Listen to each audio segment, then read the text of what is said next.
Assalamualaikum warahmatullahi wabarakatuh. Saya Chandra Hidayat Oktara dari kelas akuntansi I1.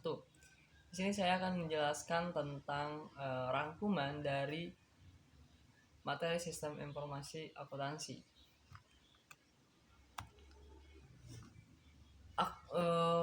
Akuntansi sebagai sistem informasi. Akuntansi adalah bahasa bisnis. Organisasi menggunakannya sebagai bahasa komunikasi saat berbisnis.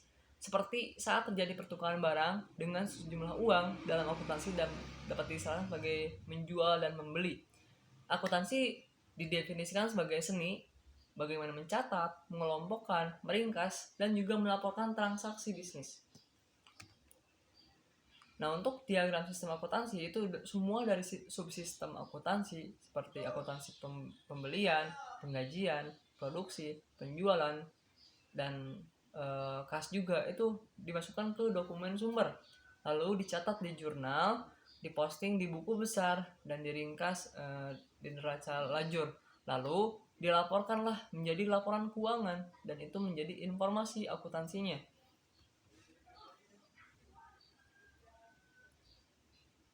Hubungan prosedur akuntansi dengan sistem operasi perusahaan ada dua nih, ada prosedur sistem, ada sistem pengendalian juga. Nah, kedua ini mencakup dua hal lagi, yaitu ada sistem akuntansi yang memberikan informasi ke sistem operasi. Jadi sistem operasi ini tergantung dari yang tadi, sistem akuntansi. Sistem informasi akuntansi dan organisasi perusahaan. Akuntansi sebagai suatu sistem informasi mengidentifikasi, mengumpulkan, memproses, dan mengkomunikasikan informasi ekonomi mengenai suatu entitas ke berbagai kelompok orang. Informasi merupakan suatu data yang diorganisasi yang dapat mendukung ketepatan pengambilan keputusan. Sistem merupakan sekumpulan sumber daya yang saling terkait untuk mencapai suatu tujuan. Maka dari itu, sistem informasi akuntansi ini dibangun dengan tujuan utama untuk mengelola data akuntansi yang berasal dari berbagai sumber menjadi informasi akuntansi yang diperlukan oleh berbagai pemakai untuk mengurangi risiko saat mengambil keputusan. Jadi akuntansi ini sebagai data untuk contoh ada suatu masalah bisa dicek ulang, dievaluasi lagi hingga bisa mengambil keputusan ke depannya dari sebuah perusahaan. Nah, fungsi sistem informasi akuntansi di sini yang pertama adalah mendukung aktivitas perusahaan sehari-harinya. Yang kedua, mendukung proses pengambilan keputusan kayak yang tadi. Dan yang ketiga, itu membantu mengelola perusahaan dalam memenuhi tanggung jawabnya kepada pihak eksternal. Jadi ada pihak eksternal atau luar yang tidak berhubungan perusahaan atau perusahaan lain yang mau mengelola juga bisa tuh dicek di informasi akuntansi ini. Di sini peran sistem informasi akuntansi itu yang pertama mengumpulkan dan memasukkan data ke dalam sistem informasi akuntansi. Lalu mengelola data transaksi tersebut, menyimpan data untuk tujuan di masa mendatang, memberi pemakai atau mengambil keputusan informasi yang mereka perlukan. Dan yang terakhir, tentunya mengontrol semua proses yang terjadi. Jadi semuanya terdata di sistem informasi akuntansi ini. Nah, untuk informasi dan rangkaian pengambilan keputusannya, contoh nih, ada 3 informasi mau diambil keputusannya. Contoh ada keputusan A, keputusan B, dan keputusan C. Nah, di sini dievaluasi tuh dari masing-masing informasi itu dibuat keputusan satu persatu, lalu dijadikan informasi lagi dan adalah keputusan akhir yang mencakup semua informasi tadi. Untuk kelompok informasi akuntansi ada 3 nih, ada scorekeeping, attention, direction, dan decision making. Dan untuk dimensi kualitas informasi yang tentunya itu harus akurat, relevan, tepat waktu, dan juga lengkap. Apa sih hubungan sistem informasi akuntansi dan sistem informasi manajemen?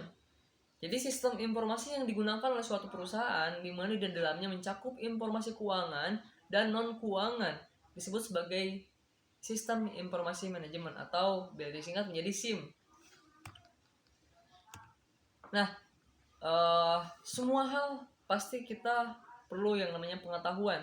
Nah, pengetahuan yang diperlukan untuk belajar sistem informasi akuntansi ini, yang pertama ada teknologi, database, pelaporan, pengendalian, operasi bisnis, pengolahan transaksi, pengembalian keputusan, membangun dan mengoperasikan sistem. Terus yang terakhir, prinsip akuntansi dan auditing juga. Nah, terus untuk sistemnya nih, yang namanya sistem kalau di definisinya itu sistem adalah kumpulan komponen apapun baik fisik maupun non fisik yang saling berhubungan satu sama lainnya dan bekerja sama secara harmonis untuk mencapai suatu tujuan tertentu. Jadi sistem ini semuanya bekerja sama kayak sebuah pernikahan itu merujuknya ke sistem nih, biar gimana caranya biar si keluarganya itu bisa tetap harmonis, bisa tetap bertahan hingga akhir hayat. Nah, untuk ciri-ciri sistem yang pertama itu ada tujuan sistem. Tujuan sistem merupakan target atau sasaran akhir yang ingin dicapai oleh suatu sistem. Nah, jadi semuanya itu pasti perlu yang namanya tujuan. Dari tujuan kerjanya nih, kita kerja pasti butuh yang namanya tujuan, entah kita pengen beli rumah, pengen beli motor dan lain-lain, itu tujuan kita atau impian kita. Nah, sistem ini itu menarget, jadi tujuannya itu untuk targetnya gimana caranya buat nyampe ke tujuan tersebut.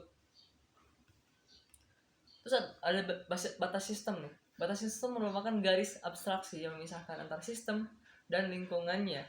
Terus ada subsistem juga, merupakan komponen atau bagian dari suatu sistem tersebut. Nah, hubungan sistem adalah hubungan yang terjadi antara subsistem dan subsistem lainnya yang setingkat atau antara subsistem dengan sistem yang lebih besar lagi.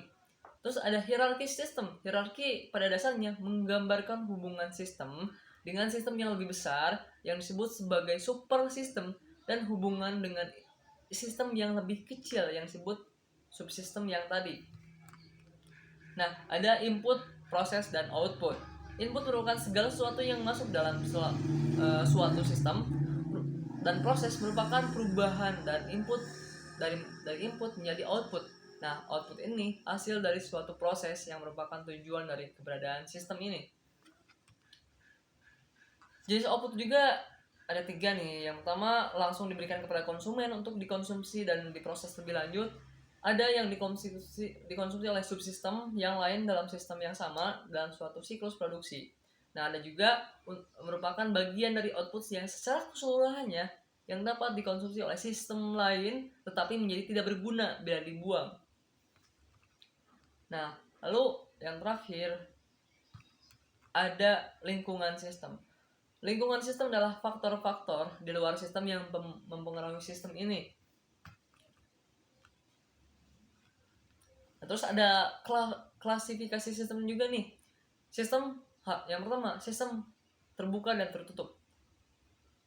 Yang kedua, sistem buatan manusia dan buatan Tuhan juga. Ada tuh kan sistem buatan manusia kayak handphone kita dan media-media lainnya yang dibuat oleh sistem. Ada juga sistem yang dibuat sama Tuhan juga nih. Ya, kayak seperti itu. Terus sistem ada juga yang berjalan, ada yang secara konseptual saja. Terus ada yang sederhana dan ada yang kompleks juga nih. Terus yang kinerjanya dapat dipastikan dan ada yang tidak juga. Ada yang sementara dan selamanya. Ada yang secara fisik dan secara abstrak. Yang bisa dan tidak bisa beradaptasi juga ada tuh. Terus ada model sistem.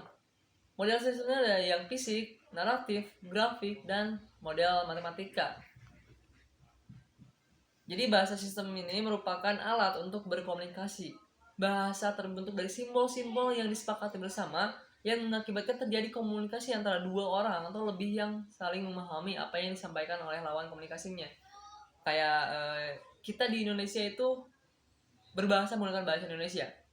Nah, kalau kita ngobrol pasti nyambung tuh, sama-sama menggunakan bahasa Indonesia. Tapi kalau kita ngobrol sama negara lain, contoh Cina, yang satu nggak ngerti, yang satunya juga sama nggak ngerti, jadi gak bakalan ketemu tuh, gak bakalan bisa saling memahami. Jadi bahasa sistem ini merupakan alat